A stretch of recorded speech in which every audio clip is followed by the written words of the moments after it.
Minasan, konnichiwa, Sherlock desu, and welcome back to my series on self-studying of martial arts.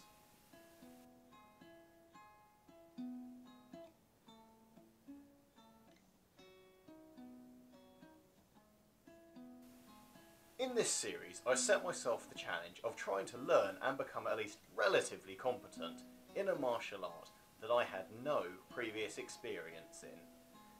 And, as you can tell by the title of this video, and the footage behind me, hopefully, I chose to study Iaido.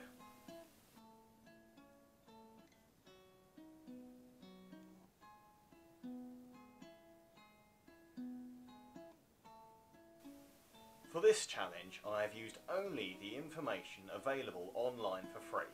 I'll put the links to what I used below. I've also made use of my experience and knowledge of Taijutsu and Kendo.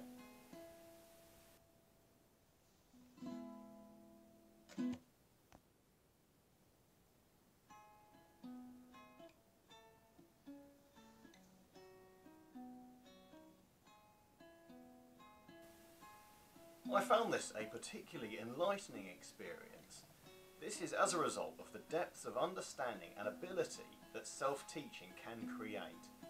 This comes from looking closer and much more creatively at what is being studied. Having no available sensei makes the student work much harder and more in depth at what information they actually have.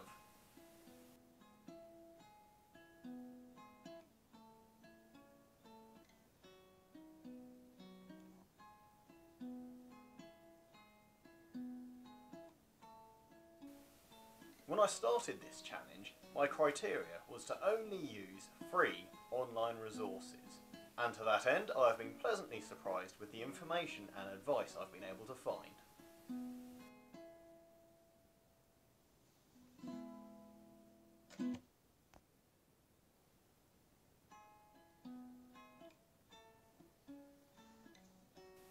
One of the many difficulties I have found during this challenge is a lack of basics and simple exercises for beginners, probably because it's assumed that anyone specifically looking will have actually been sensible enough to have done at least a couple of lessons to build their ground knowledge under the supervision and guidance of a sensei.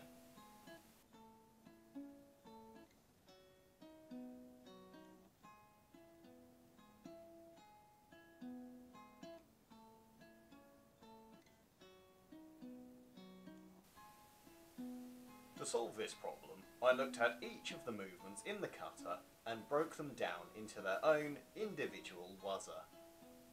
I used these self-created waza to understand the function of each part and movement from the kata. I would practice these parts until I was happy and comfortable enough with each of the movements and their functions.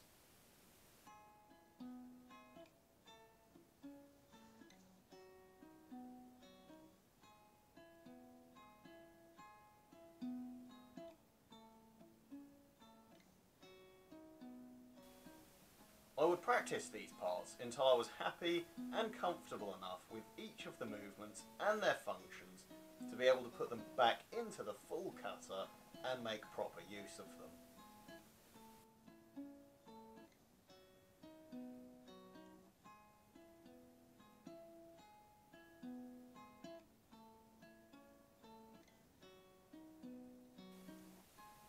I was particularly interested in the story behind the kata and the psychology that involved. Having even a simple understanding of this helped me to figure out why the movements in the kata were being used, and was even able to look at variations that made use of the same or similar techniques.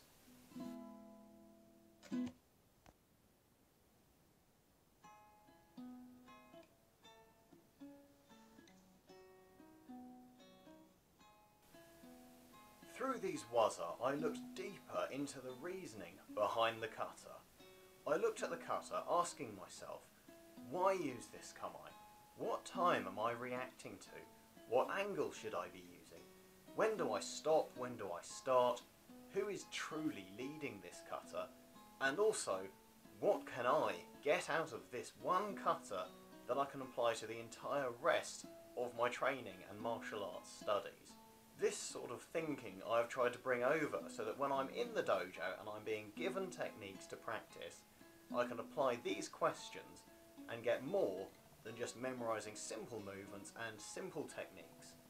What one teaches me, I can bring over to the next, and the next, and the next, and pass back any informations that new ones might bring in.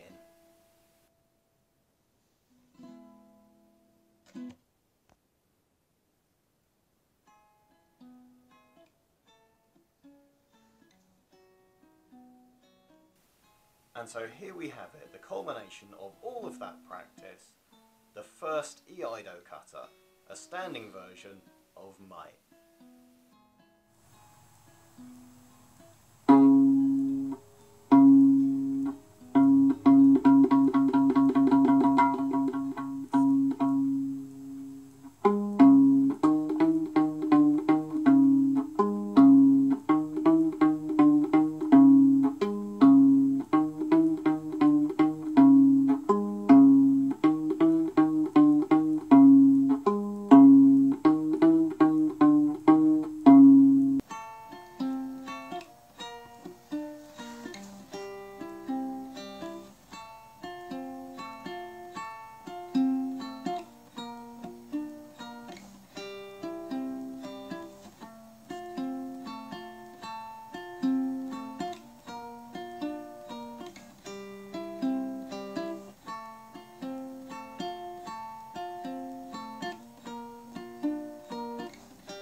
So there you have it, an entirely self-taught, but hopefully not entirely awful, standing version of Iaido's first kata, Mai.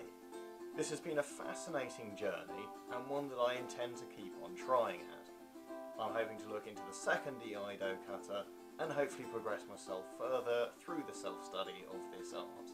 And so, until next time, 皆さん、見てくれてありがとうございました。後で会いましょう。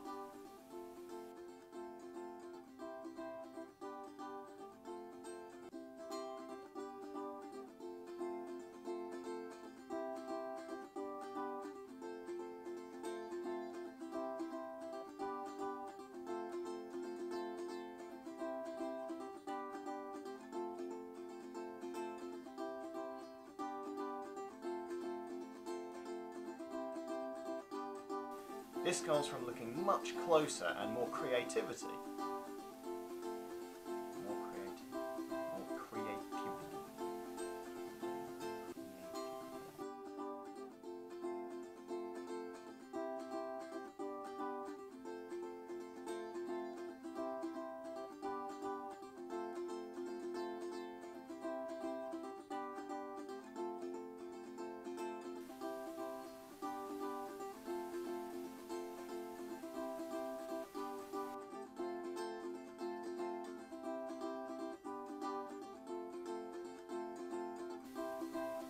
I would practice.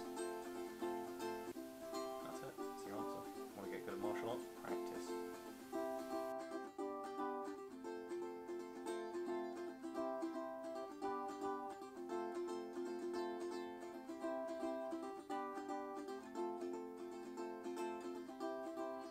Comes from looking closer and much more creative.